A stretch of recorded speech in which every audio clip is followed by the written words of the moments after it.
Hi everyone, I'm excited to share our group project, Hackademiks, which explores how everyday smartphone sensors can be repurposed into engaging interactive experiences.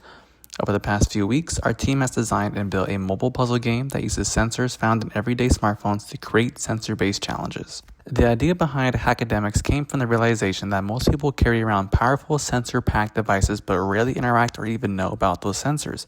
Our goal was to design a game that not only entertains but also informs individuals about the sensors built into their everyday smartphones. Each level presents a challenge for the player to solve using different sensors. This way, players will be entertained while experiencing the various possibilities they may not know their phone has. Our game is a multi-level mobile application where each level uses your phone's built-in sensors, like the accelerometer and gyroscope, to create an immersive, motion-based experience. Whether you're tilting to balance, shaking to escape, or rotating to aim, each challenge is designed to feel physically interactive and intuitive. It's fun, accessible, and brings a fresh spin to the mobile gameplay by turning your entire phone into the controller. Our game faced a significant technical challenge. Out of 12 possible sensors supported in Unity, iOS could only use 4. With mostly iOS devices, we focused on using only the compatible sensors. We had to pivot our level designs to use the limited sensors in different ways.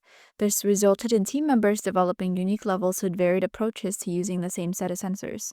Though we couldn't implement all of our original ideas, this constraint pushed us to maximize the sensors we did have, rather than diluting our focus across too many sensor types. Level 1 has the player tilt their phone to control gravity via the gyroscope, allowing the ball to traverse the area and reach the goal. The level is designed for most players to fail their first attempt via the momentum of the ball. This will teach them how to reset the levels, which may help in the rest of the game. Once you reach the goal, you can proceed to the next level. In this level, players crack a safe by physically rotating their phone like a real combination lock. The gyroscope tracks its movement, translating it into precise dial control, requiring clockwise and counterclockwise turns to match specific numbers in sequence. Visual and haptic feedback guide players toward each target, with the safe revealing its contents when unlocked.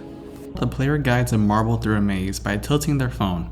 It uses both the accelerometer and gravity sensors to create a natural rolling effect, so the ball moves faster depending on how much the phone is tilted. The goal is to reach the green target without hitting dead ends.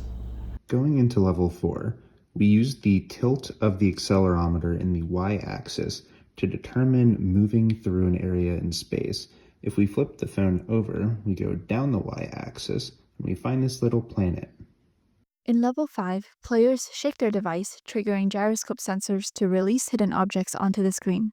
As items pop into view, the players must observe their appearance sequence. Once all objects emerge, they arrange in a circle for the memory challenge. Players then tap the object in their original order from memory. Success triggers a colorful celebration, marking the completion of the final level and bringing the adventure to a satisfying close. Developing a mobile puzzle game that relies on sensors has been both exciting and challenging. Writing code and seeing it reflected in a tangible experience with a device is a rewarding feeling, but we also learned that guiding the development with a focus on intuitiveness and enjoyability while reducing frustration proved the most valuable lesson. Having to constrain our sensor use aligned us more closely with a core goal in the ubiquitous computing field, designing systems that leverage ambient or non-traditional inputs to create more accessible, seamless, and inclusive user experiences.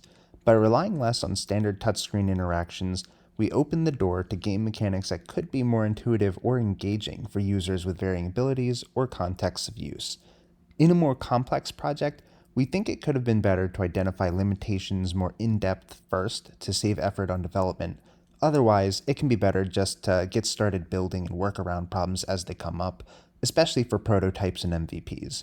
Overall, this project taught us the importance of balancing creative exploration with practical constraints and how thoughtful iteration can turn limitations into opportunities for innovation.